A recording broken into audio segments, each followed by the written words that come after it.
हरिओम।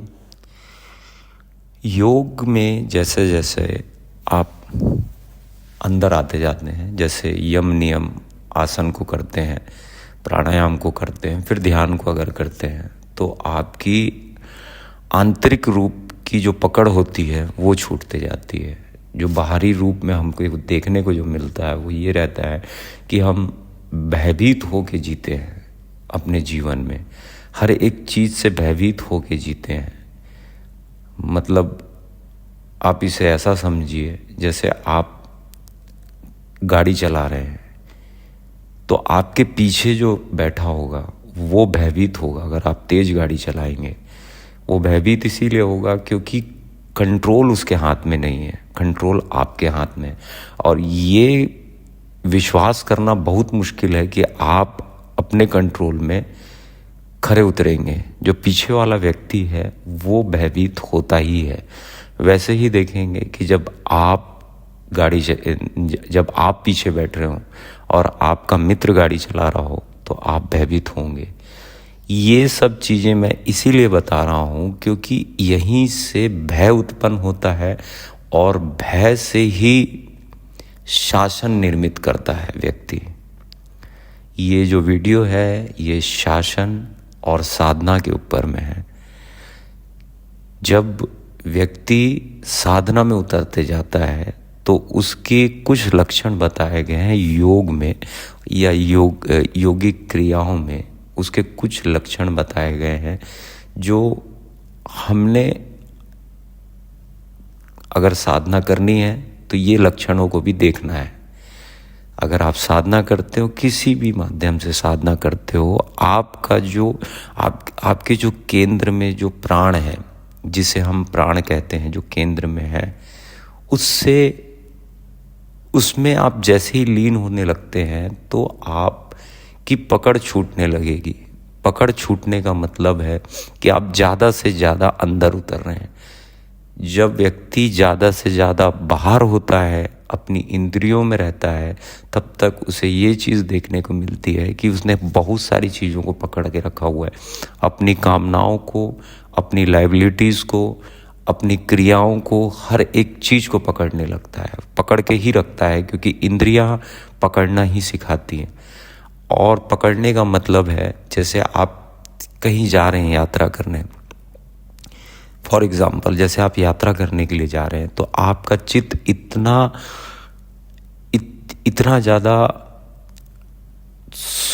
ज़्यादा सोच नहीं सकता कि खाने की परवाह क्यों करें, पानी की परवाह क्यों करें। अगर हमारी 2 दिन की यात्रा है तो हम यात्रा में ही देख लेंगे, कुछ खा लेंगे या कुछ पी लेंगे।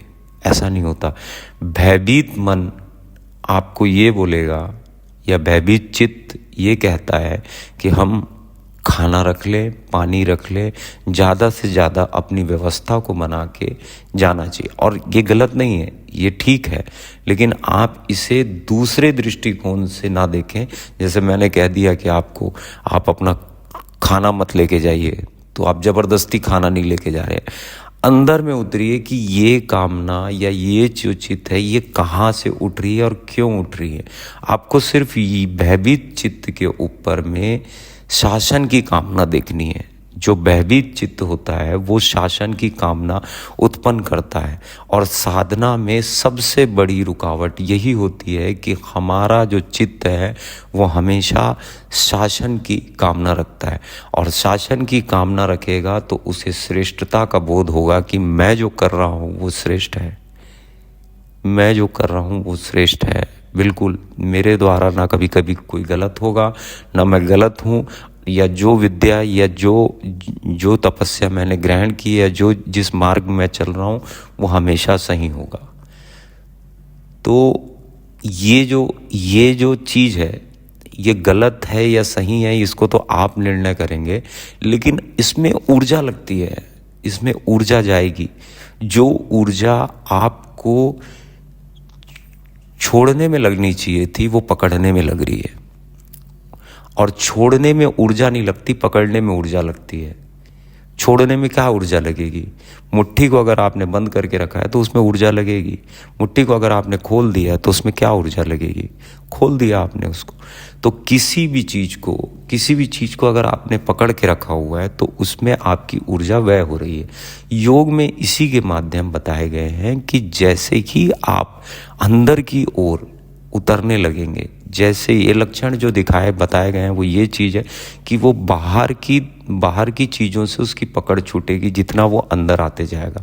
बाहर की चीज़ों से जब उसकी पकड़ छूटेगी तो उसके लक्षण ये हैं कि वो सबको प्रेम की भावना से देखेगा और सबको एक ही कैटेगरी में रख के देखेगा। एक ही दृष्टिकोण रहेगा उसका देखने का कि सब एक बराबर है।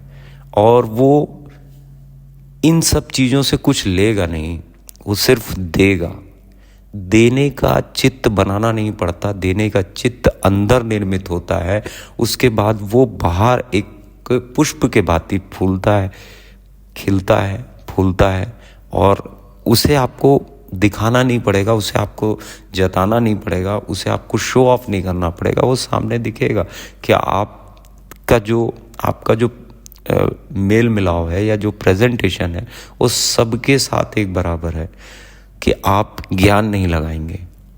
और एक ऊर्जा जो इसके बाद साधक के साथ में काम करती है वो ईश्वर कृपा बोलते हैं उसे, कि उसका जिसने सबको एक बराबर देखा है उसके साथ में गलत नहीं होता, गलत हो ही नहीं सकता, क्योंकि उसकी जो पूरी ऊर्जा है वो केंद्र में या अंदर बनते जा रही या शेष है। उसने बाहर की किसी भी चीज़ को नहीं पकड़ा है। ऐसे ही जैसे ही आप साधना करते हैं और आप जैसे ही आप अपनी इंद्रियों को हटा के आप अंदर की ओर आने लगते हैं किसी भी माध्यम से, तो आपके अंदर की जो पकड़ है जो बाहर से आई हुई है वो छूटने लगती है और किसी भी चीज़ में आपकी पकड़ नहीं रह जाती। ना भूख में, ना प्यास में, ना मोह में, ना माया में, ना संसार में, किसी भी चीज़ में नहीं। अगर आप इसको ज़बरदस्ती करने के लिए जाएंगे तो बिना समझे अगर आप ज़बरदस्ती इसको करने के लिए जाएंगे तो आप छूट जाएंगे किसी चीज़ को, किसी भी चीज़ से आप वंचित हो जाएंगे। क्योंकि ऊर्जा जो है उसको समझना ज़रूरी है कि ऊर्जा कहाँ लग रही है। ये शिव और शक्ति जो है, जो चेतना और ऊर्जा है, ये दोनों का जो तालमेल होना चाहिए, ये पूरा तालमेल आपके प्राणों पे रहना चाहिए। आपके प्राणों पे रहेगा, आपकी कामना हटेगी, सबसे पहले हटेगी भय का मन, जो लक्षण है भय हटेगा। भय के बाद में आपका शासन हटेगा, शासन के बाद में आपकी जो श्रेष्ठता का भाव है वो हटेगा। मैं बार बार ये कह रहा हूँ, बार बार इसे समझिए। सबसे पहले भय हटेगा। भय हटने का ये मतलब नहीं है कि आप अपने मुख से बोल रहे हैं या अपने किसी क्रिया से करके दिखा रहे हैं। ये आंतरिक रूप से घटित होगा और बाहरी रूप में आप इसको अनुभव करेंगे। समझिए, आंतरिक रूप से घटित होगा और बाहरी रूप से आप इसे अनुभव करेंगे। भय हटेगा, उसके बाद में बारी आती है शासन की। शासन की कामना बिल्कुल हट जाएगी। आप किसी के ऊपर शासन नहीं करेंगे।